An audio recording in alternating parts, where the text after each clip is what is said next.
there's just so much. You're listening to a Mamamia podcast.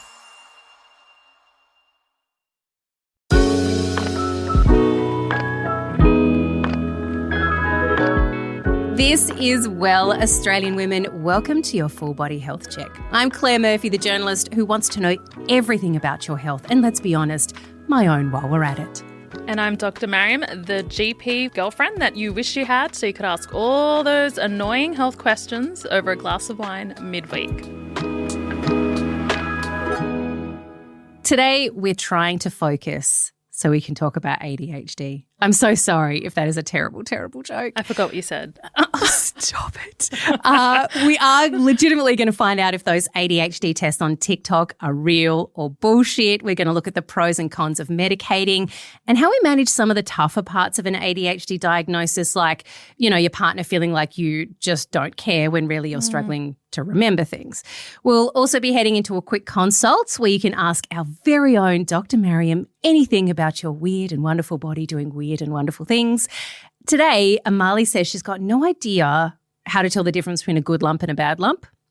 But first up, it's time to head to med school for today's lesson on why your vagina's problem might also be your partner's fault. Welcome to med school.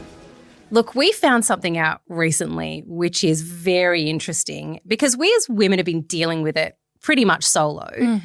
But we've heard it actually can get better if we treat the men in our lives too. So an Australian clinical trial found that bacterial vaginosis can actually be transmitted sexually and that treating a sufferer's male partner for it could reduce reinfection and reoccurrence. So technically, it is also an STI. According to Professor Katrina Bradshaw, who co-authored the study, it appears the penis and its microbiome. I don't know why I get weirdly laughy when I say the word penis. I'm very immature. I'm so sorry. Penis. And its microbiome plays a role in some instances, not all of BV, bacterial vaginosis cases in their partners, with uncircumcised men having a more, how should we put this, diverse microbiome than circumcised men, including the types of bacteria that can take over the vagina. Yes, this is such a great study, and I'm hoping this is going to lead to guideline changes and maybe a new name, bacterial peniosis. That sounds like Harry Potter doing some kind of spell. Bacterial peniosis. But yeah, recurrent BV, massive issue, something I see all the time in clinic. We know BV affects 1 in 3 females of reproductive age. We treat it 50% of the time. It will come back within 3 months. It's very frustrating, very difficult to treat. So yeah, now with this study, we're seeing this potentially maybe some going back and forth from partners getting treated, and she's having sexual contact again with her partner, they're getting reinfected. Well, you know, like, men, you're not responsible for all the things, but in this instance, most of the things. You are, let's be honest, responsible, maybe, in this instance. Bacterial peniosis. Big on. Okay, grab your fidget spinners, folks. It's checkup time. Today, we are talking about ADHD. Yes, let's do it. It's time for the checkup. ADHD is really having a moment on social media right now. I particularly love this song by Guy with the Hair on TikTok. So funny. I have ADHD and just maybe it's a thing that sometimes I get distracted with, oh look, a shiny ring. I start a project, then my God, like 9 hours go by and all I've done is started 20 other things and cry. When I'm super hyper focused, yeah, I notice everything. But when I'm not, my frazzled thoughts go bibbity bobbity bing. I don't think it's a secret that some people think I'm different just cause I have the attention span of a goldfish or a pigeon. So if you are like me and talk at 90 miles per hour, then help me normalize us born with ADHD powers. And I also saw this really great video of lots of hidden symptoms of ADHD. So people who actually have been diagnosed with it talk about the ways in which they knew maybe they were. Things like being able to predict the movie plot from the get-go. So your worst cinema-going friend you could potentially have, hating appointments if they're in the afternoon because it is way too long to be in waiting mode, and being able to smash out an essay at the last minute, even though you've had like actual weeks to get it done. But then also constantly losing your things, not being able to remember someone's name and fighting with your significant other because you forgot that thing again. And it's actually believed to be the most common mental health condition around the globe. There's about 1 million Aussies who have been diagnosed. Mariam, if someone does come into your rooms and you have a suspicion that they might have ADHD, what are you actually looking out for? And are you seeing more people come forward looking for a diagnosis now? Yeah. So if someone comes into my clinic and I suspect or they suspect they might have ADHD, I'm looking out for a few key signs and symptoms. And I usually kind of direct the consult by using like an ADHD adult questionnaire, which kind of helps weave through and kind of direct those questions so I can get those answers that I need. So we know that there's 3 types of ADHD. So there's the hyperactive and impulsive type. And generally the signs we see with that are you're restless, you're agitated, you're fidgety, you're interrupting conversations, you can't wait in a line, you're talking over people, you're acting impulsively and you're not thinking of consequences. Then and this is what we see commonly in like young boys in schools where they're like wreaking havoc. Yeah. And so I think that's kind of the picture people always assume ADHD looks like, but it doesn't always look like that. It can also be the inattentive type. And this is where most females generally tend to fit as well. Here, we're looking for difficulties with attention. So difficulties starting tasks, initiating tasks, finishing tasks, poor time management, forgetting appointments, easily distractible, you're going off with the fairies, you're daydreaming, you're losing things, you're procrastinating. And the third type is a combination of the two as well. I also consider the context of these symptoms, whether they were present in childhood and their effect on your quality of life in different settings, whether that's work, at home, and in relationships. And then family history is also a big part of the consult as well.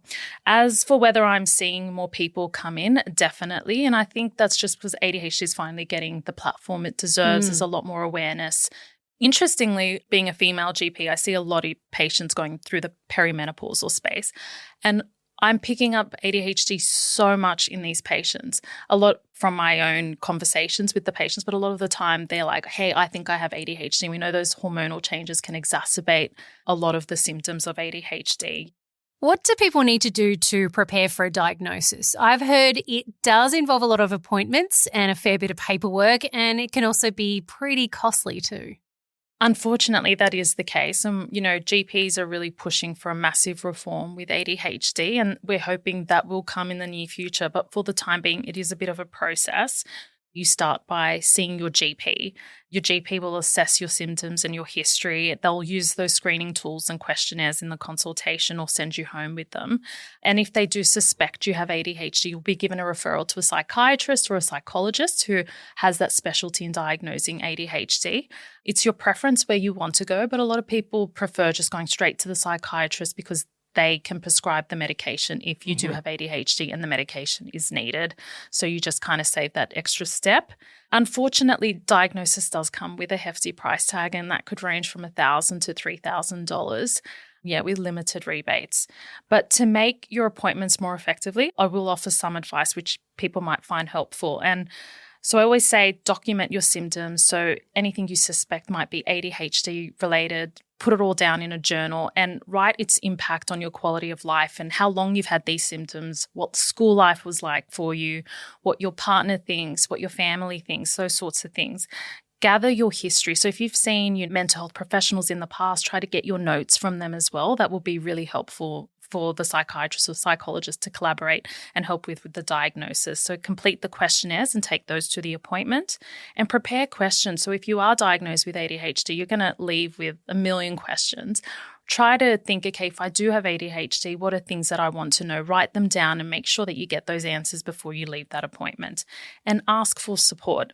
So bring a friend or a trusted family member for emotional support or to help remember important details, and get that organizational help. So a big part of why people find the diagnosis process difficult is because of that organizational part. I need to ask you about another person who can potentially be in your ADHD diagnosis journey, and that is the ADHD coach. In this instance, who is an ADHD coach, and do you ever refer people to them? Yeah, definitely. So the Australasian ADHD guidelines actually recommend ADHD coaching as a valuable non-pharmacological tool for managing ADHD. And the approach focuses on educating people about ADHD, leveraging their strengths and developing practical strategies to modify behavior. So like, emotional regulation, time management skills, those sorts of things. The coaches might be allied health professionals or they might be specialized ADHD coaches. It's just important to ensure that they're affiliated and credited by the International Coaching Federation. So if you have booked in, make sure that they have that tick of approval. That's really important. The only issue with accessing ADHD coaches is that it might require a private payment, so there might not be any Medicare rebates. Some psychologists do offer that service, and if they do, then you might get some rebate through the Better Access plan. Okay, so because we are talking about ADHD, we absolutely wanted to speak to somebody who specialises in this space. So the other day I caught up with Dr Kieran Kennedy. He's a psychiatrist, an ADHD specialist and health and mental health advocate. He's also the author of the book The Manual, A Practical Guide to Life, Health and Happiness.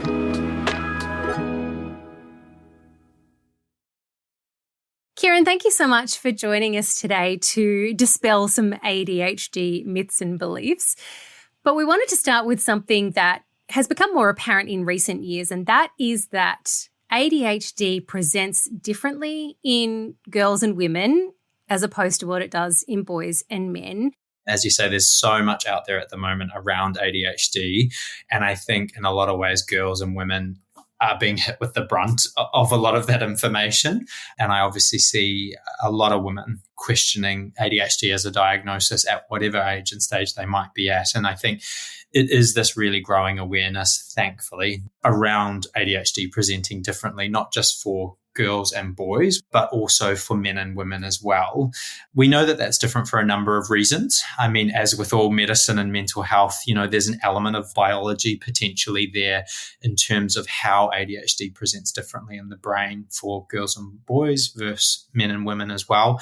But a really interesting part to it is that women often present more with inattentive features of ADHD, which is where the struggles are actually less overt or externally observable. And so that might be focus and distraction related issues. It might be really struggling with rejection sensitivity, organization, procrastination, all of these elements that I think for a long time we didn't traditionally see on the surface as being ADHD compared to, say, the more hyperactive or behavioral features, which are a lot more common in boys and men comparatively. I think for women and for a lot of adults, in terms of adult ADHD for women, we're also seeing that culture, gender pressures, socialization, this has a huge part to play for ADHD for women and girls as well, because even if there are hyperactive elements or other features, I think from an early age, girls are pressured to be behaving in a certain way, presenting in a certain way.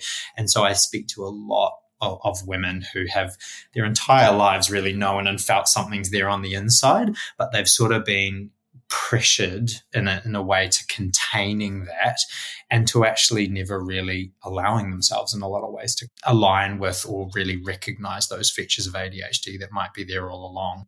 Well, some of the things that we're seeing these women experience include things like time blindness, which is, I've only just come to realize, is something that our boss, Mia Friedman, has to deal with because she believes in her brain that everything is just 20 minutes, either 20 minutes to do, 20 minutes away. And so she doesn't have a comprehension of just how long things might take to do or to travel to. And so that then will often lead to things like chronic lateness.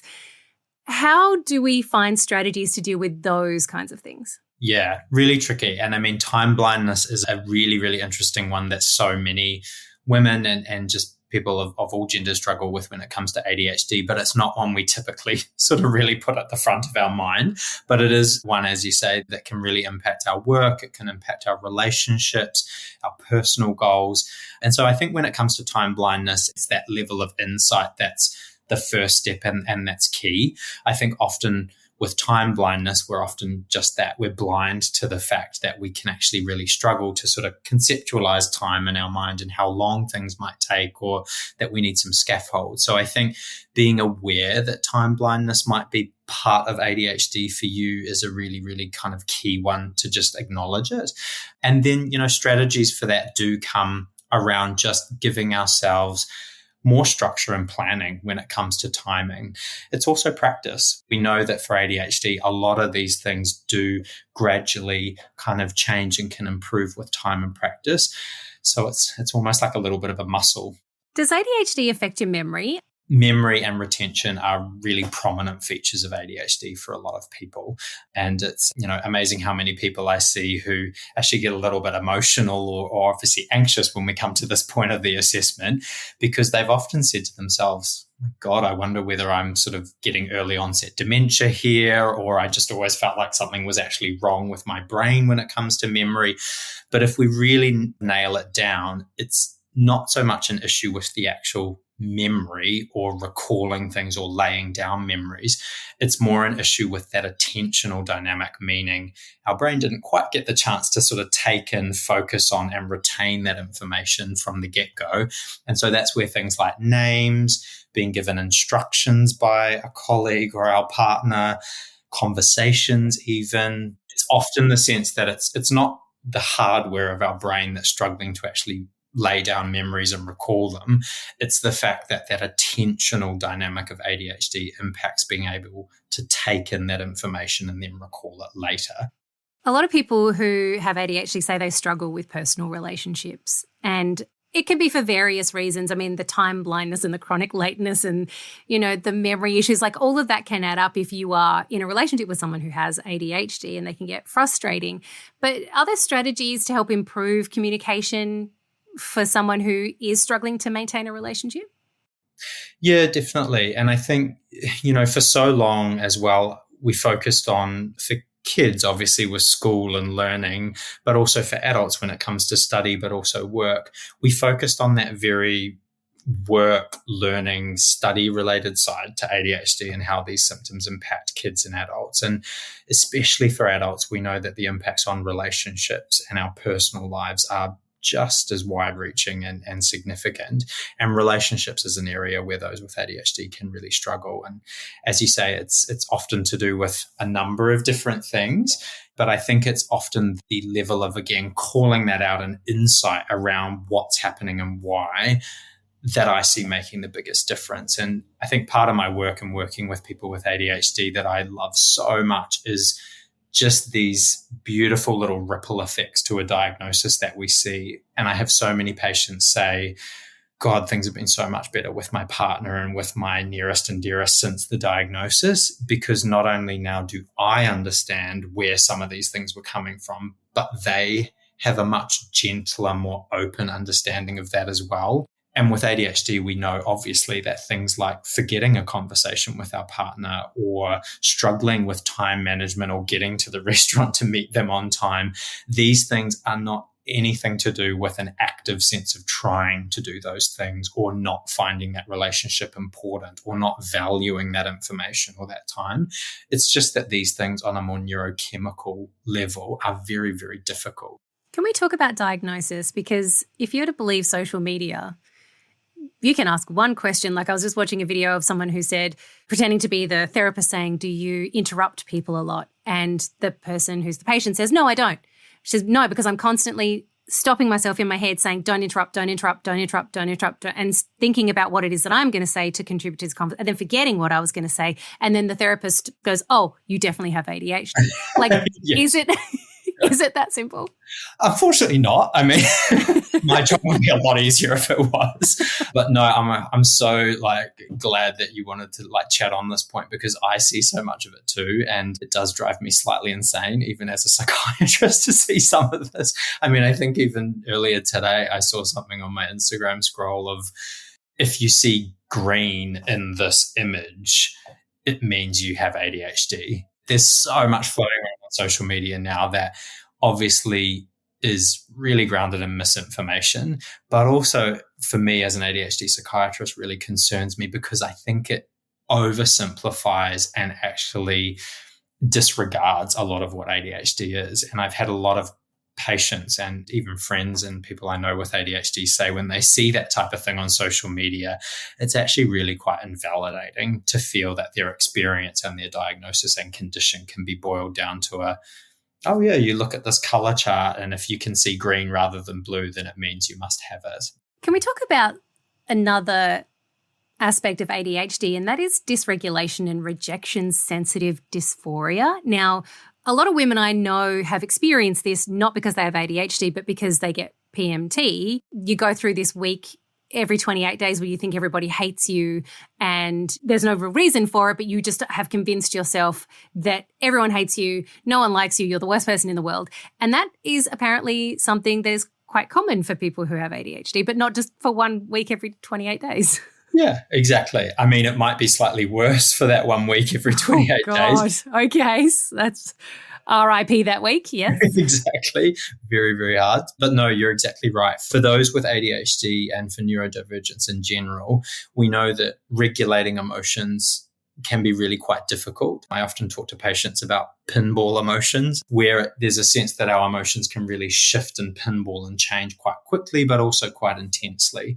And I think hand in hand with that can come RSD, where, as you say, we're sort of really, really hyper vigilant to any perceived sense of rejection, abandonment, that the other person or people might be displeased or unhappy. And the interesting thing is that we're starting to see there might be a neurological correlate to that in terms of that vigilance to rejection and emotional responses in ADHD. But the fascinating thing is that for those who struggle with rejection sensitivity and ADHD, it's often because there's been a collection of messages and signs across their life from early in childhood that they're not quite behaving as they should, or they're not quite achieving as much as they could. She would have amazing potential if she just learned to not talk so much in class. And so when it comes to rejection sensitivity, it's often this background history of being made to feel and soak in explicit and implicit messages across a lifetime that lead us to be really, really sensitive to gauging how we're doing with other people. And if we sense that there's a sense from them that we are not doing as we should, performing as we should, or that they might be considering rejecting or leaving, that can strike this hugely powerful emotional and even physical type reaction where we feel that intensely. And so we now know that that is really, really common for a lot of people with neurodivergence and ADHD. Do we know what causes ADHD? I've been reading quite a bit that it's got a genetic, hereditary aspect to it. Is that what we sort of understand as its root cause? Yeah, absolutely. We know that compared to especially a lot of our psychiatric or neurodevelopmental conditions, ADHD has a significant genetic component. So we are much more likely to have a diagnosis of ADHD or maybe struggle with subdiagnostic traits or elements of ADHD if we have a direct family member who also struggles with ADHD or has the diagnosis. We're not exactly sure how and why that gets expressed in some people rather than others. There's no clear environmental cause for ADHD or one clear trigger or switch. And so it's probably, as with much of medicine, this really complicated melting pot mix of genetic, biological, environmental, and other factors that leads to ADHD being there. Well, finally, let's talk about medication. I did see this great video of a doctor who said the side effects of taking ADHD medication might be that you graduate high school or graduate university or reduce your likelihood of getting arrested or becoming an addict or getting divorced. Like, could we talk about the impacts of ADHD medication? Absolutely. And I love that spin on it as well. I think there's a lot out there about ADHD medication, but as you say, if the diagnosis is there, if the medication is right for someone and it works, the positive side effects and spin-offs can be some massive improvements and supports. It's really, really important to not feel like medication is the only option, because it's absolutely not. We know that psychology and coaching for ADHD can make a huge difference. Things like a balanced diet, regular meals, exercise, sleep, managing other elements of our mental health like mood and anxiety. These things can all help support and prop up our brain to make sure ADHD symptoms are significantly improved. What's the side effects that we need to be concerned about When it comes to stimulant medications for ADHD, there are some potential significant risks, even though those are very, very low. I don't want to worry people or parents at all. With adults, we can notice some initial things because it is a stimulant around our heart rate picking up slightly, maybe some headaches, shakes, even feeling slightly anxious as the medication settles in. But significant symptoms to watch out for can be reduced appetite, reduced food intake, and loss of weight. That's one that means kids need to be regularly monitored by their pediatrician or psychiatrist and GP. Sleep can be something that's impacted sometimes. And the very, very rare but potentially serious side effects would be around the heart and brain. And so depending on the psychiatrist and doctor, getting checks for heart function with an ECG, getting routine blood tests, getting a medical exam, all of these are parts to the medication side of things that mean we try and make sure there are no significant risk factors or contraindications for people. Generally, they're very safe medications, but as we mentioned, it's always a weighing up of risks versus benefits and can be a complicated question. So definitely one of people, whether they're on medication or not for ADHD, if you have concerns, if you have questions, going straight to the horse's mouth and talking to your GP or your psychiatrist about that is really, really key. A really big thank you to Dr. Kennedy for taking the time to explain a bit more about ADHD to us. Mariam, how did you feel about what he said? What he was speaking about with females obviously getting diagnosed later in life, and that's generally what we see in general practice is, females in that 45 age range group coming in and getting that diagnosis. And a big part of it is those cultural and genital pressures to behave a certain way. So it's really sad to think they've been masking and acting for all this way because of all these pressures on how they should behave. It sounds thoroughly exhausting that they've had to essentially put on a show every day just to get through from waking to sleep. That's incredible. Next, we are heading into the consultation room to find out exactly what is totally fine and normal when you touch your boobs and might find something a little lumpy, and what is a totally not fine and needs a biopsy kind of lump, as we remind you all to do your monthly boob checks.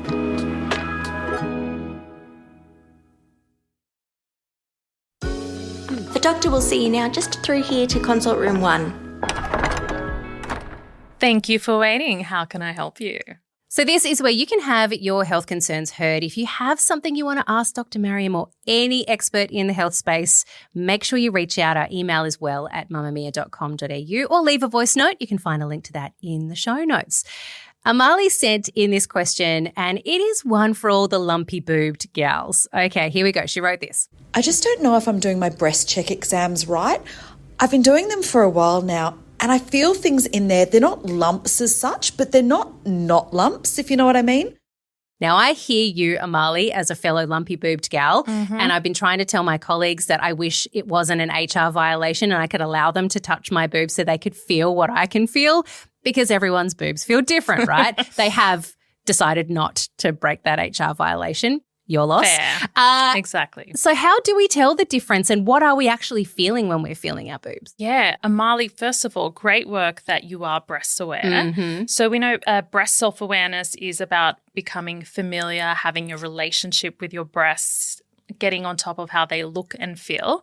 So generally I advise all my patients to be breast self-aware, and that's doing a breast examination every month. And I generally recommend that 2 to 3 days after your period. If you don't have a period anymore, setting a start date every month and sticking to that date.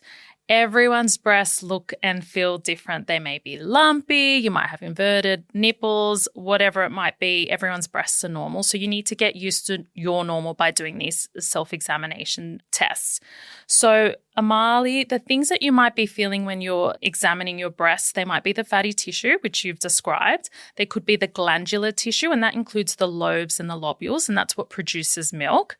And you've got the milk ducts, which are thin tubes that go from the lobules to the nipples. You've got the nipples and the surrounding. Sorry, can I interrupt? Because lobules is the most glorious word. I have never heard that before. Lobules. Is that what I'm feeling under my nipple there? My lobules? You've got some lobules. Oh, I love that. And then, so you've got these milk ducts, which are thin tubes that carry the milk from the lobules to the nipple and the surrounding areola. And then you've got the supportive connective tissue. You've also got lymph vessels and lymph nodes. And when you're doing an examination, you want to make sure that you're going under the arm, around the breast, all the way below the collarbone. All those lumpy breasts, you need to know what your normal is. So if you're feeling something and you're not quite sure, just go in and see your GP. They'll do a breast examination and they'll decide whether or not you need some imaging.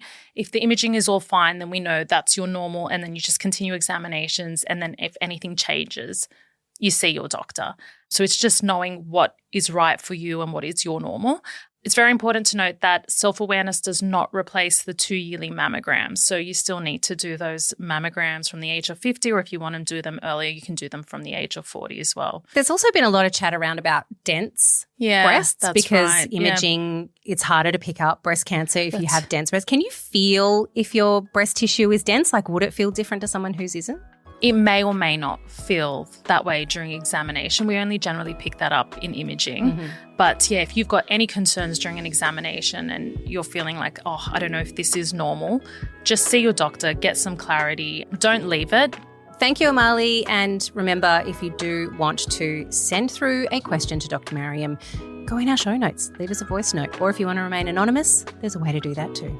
Thank you so much for joining us on our Well Adventure today. If you have any questions about what we discussed or any health concerns you want us to look into, shoot us an email, well@mamamia.com.au, or leave us a voice note. Next week, we're talking about 2 things that can either be a constant companion or an infrequent visitor, but always messes with our heads. It is something that both Mariam and I have experienced at some stage. We're talking about anxiety and depression. They also sometimes hang out together along with ADHD, as we found out today. And if you are interested in anything that you have heard or learnt here today, make sure you sign up to the Well newsletter. You can find a link to that in our show notes. Of course, the advice that you've heard here today, it's general. It may not suit your exact needs. So make sure you reach out to your own doctor or health specialist to get the info that is 100% right for you. And Mariam, we will see you for your appointment next week. Bacterial piniosis! Well is produced by me, Claire Murphy, our group executive producer, Georgie Page, and senior producer, Sasha Tannock, with audio production by Scott Stronach. Mamamia acknowledges the traditional owners of the land we have recorded this podcast on, the Gadigal people of the Eora Nation. We pay our respects to their elders, past and present, and extend that respect to all Aboriginal and Torres Strait Islander cultures. Hi, I'm obstetrician Dr Patrick Maloney. And I'm Bridget Maloney. We're the hosts of The Kick, the pregnancy podcast that breaks down everything you need to know about making and growing a tiny human.